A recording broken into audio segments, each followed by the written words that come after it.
Hai sahabat tanah air. Di kota-kota antrian bahan bakar mengular di seluruh pinggiran jalan, semakin hari semakin panjang hingga menghambat jalan dan menghancurkan mata pencarian. Pengemudi tuk-tuk dengan kapasitas tangki 8 liter terpaksa harus mengantri berhari-hari sebelum mereka bisa beroperasi lagi.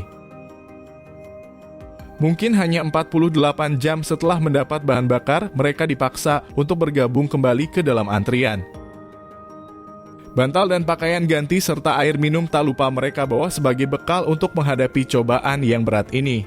Bahkan makan dengan lauk sambal kelapa, listrik mati berjam-jam, antrian yang membosankan untuk membeli gas LPG hanyalah sebagian dari pemandangan umum yang bisa kita lihat di negara ini. Mengapa bisa Sri Lanka dilanda keterpurukan? Tonton sampai akhir video kami agar tak salah paham. Sri Lanka adalah sebuah negara di Asia Selatan yang saat ini tengah mengalami krisis ekonomi terburuk dalam sejarah, dengan inflasi lebih dari 50%. Menyebabkan cadangan devisa negara ini turun menjadi 6 miliar dolar atau sekitar 22,8 triliun rupiah pada akhir November, dan hanya cukup untuk membayar impor selama beberapa minggu.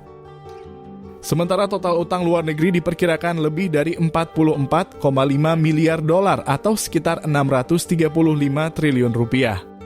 Salah satunya adalah utang ke negara Cina yang semakin membengkak hingga melampaui 8,7 miliar dolar atau sekitar 124,7 triliun rupiah. Utang ini sebagian besar telah habis dipakai untuk pembangunan berbagai proyek infrastruktur termasuk jalan, bandara, dan pelabuhan. Akibatnya, pemerintah terpaksa membatasi impor beberapa komoditas penting, termasuk bahan makanan untuk mempertahankan cadangan devisanya. Sementara sebagai negara kepulauan, Sri Lanka sangat bergantung pada impor untuk penduduknya. Langkah ini ditambah dengan meningkatnya harga bahan bakar dan angkutan, membuat harga kebutuhan pokok melonjak drastis beberapa kali lipat. Kondisi ini jelas menambah kesengsaraan yang meluas bagi warganya, hingga memicu protes besar di mana-mana. Sri Lanka menggunakan bahasa Sinhala dan Tamil sebagai bahasa resmi yang menjadi bahasa nasional di negara ini. Sedangkan mata uang yang digunakan adalah rupiah dengan nilai tukar 1 rupiah saat ini sama dengan 50 rupiah. Sebelum diterpa krisis ekonomi terburuk hingga menyebabkan kebangkrutan, Sri Lanka merupakan negara yang relatif stabil meskipun beberapa sumber telah memperkirakan bahwa suatu saat negara ini akan mengalami kegagalan. Hal ini dikemukakan oleh pakar-pakar ekonomi bukan tanpa sebab jika melihat sistem tata kelola pemerintahan Sri Lanka yang cenderung salah arah. Pasalnya, negara ini hanya mengandalkan ekspor dari sektor pertanian sebagai pemasukan terbesarnya, sementara hasil dari ekspor tersebut dibelanjakan kembali dalam bentuk impor bahan-bahan konsumtif. Tulang punggung ekonomi Sri Lanka adalah ekspor produk pertanian seperti teh, kopi, karet, kelapa, rempah-rempah, dan lain sebagainya. Sri Lanka adalah negara pengekspor teh terbesar kedua di dunia. Karet mencapai 36% dari produksi karet dunia dan produksi kelapanya menyumbang 71% dari produksi kelapa dunia. Walaupun penghasilan dari sektor tersebut sangatlah besar, namun tentu saja memiliki keterbatasan dan resiko yang besar pula, karena sangat bergantung pada iklim dan cuaca. Jika terjadi kegagalan panen atau penurunan target ekspor, sudah pasti akan berpengaruh terhadap stabilitas keuangan negara. Sehingga mau tidak mau pemerintah harus berhutang untuk menutupi kebutuhan dalam negerinya. Seperti impor bahan bakar, pupuk, obat-obatan, makanan, dan bahan pokok lainnya. Utang tersebut termasuk juga digunakan untuk pembangunan infrastruktur seperti yang telah dijelaskan sebelumnya. Ditambah lagi kurangnya sumber daya manusia yang terampil dalam hal inovasi teknologi menyebabkan negara ini semakin sulit untuk berkembang. Kondisi ini berlanjut terus-menerus mengakibatkan utang menumpuk hingga akhirnya terjadi krisis yang sangat parah dan gagal bayar utang luar negeri. Krisis ini kemudian mempengaruhi hampir semua sektor termasuk industri tekstil dan produk garmen. Pendapatan lain yang biasanya diandalkan Sri Lanka yang berasal dari pariwisata kini sepi. Padahal Sri Lanka memiliki banyak situs bersejarah dan objek wisata yang tersebar di seluruh pulau. Dengan garis pantai sepanjang 1.340 km, Sri Lanka memiliki banyak pantai indah dan resorts di tepi pantai yang dikembangkan oleh pengelola lokal maupun internasional. Untuk kawasan tengah yang berupa dataran tinggi beriklim sejuk, banyak tempat-tempat wisata yang menampilkan keindahan perkebunan teh. Melansir data dari otoritas pariwisata negara tersebut, diperkirakan ada sekitar 1,9 sampai 2,3 juta turis yang datang ke Sri Lanka per tahun sebelum periode COVID-19. Namun dalam beberapa waktu terakhir, akibat krisis dan suhu politik yang meningkat, cukup banyak resorts yang terpaksa tutup karena tidak ada wisatawan yang datang. Tidak sampai di situ, beberapa kebijakan kontroversi yang diambil pemerintah juga semakin menambah keterpurukan negara ini.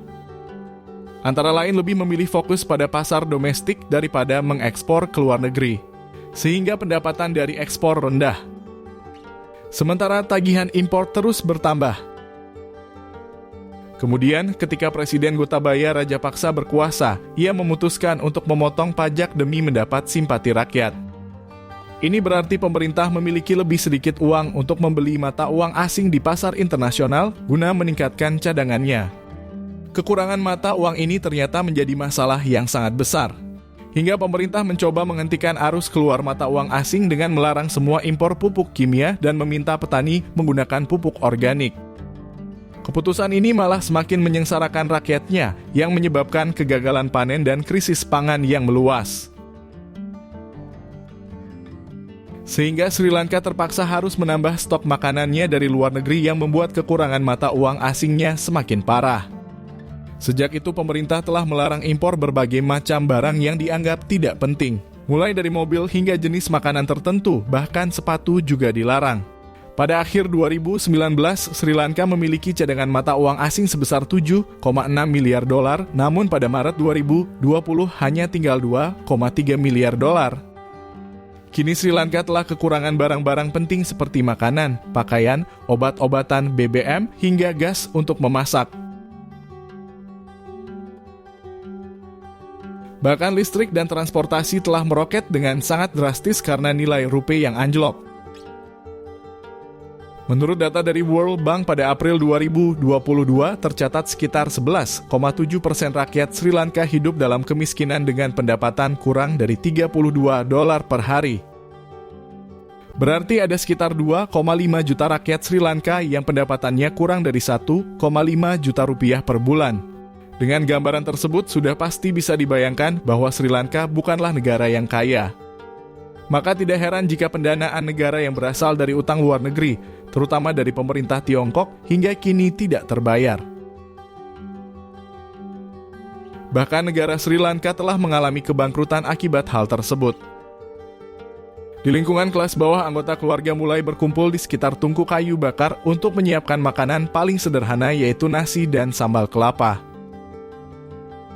Daging dan ikan segar yang dulunya berlimpah dan terjangkau, sekarang harganya naik 3 kali lipat. Perahu-perahu nelayan tidak bisa melaut karena tidak ada solar. Kalaupun ada nelayan yang bisa melaut, mereka akan menjual hasil tangkapan mereka dengan harga yang sangat tinggi ke hotel atau restoran mewah yang tidak terjangkau oleh kebanyakan orang.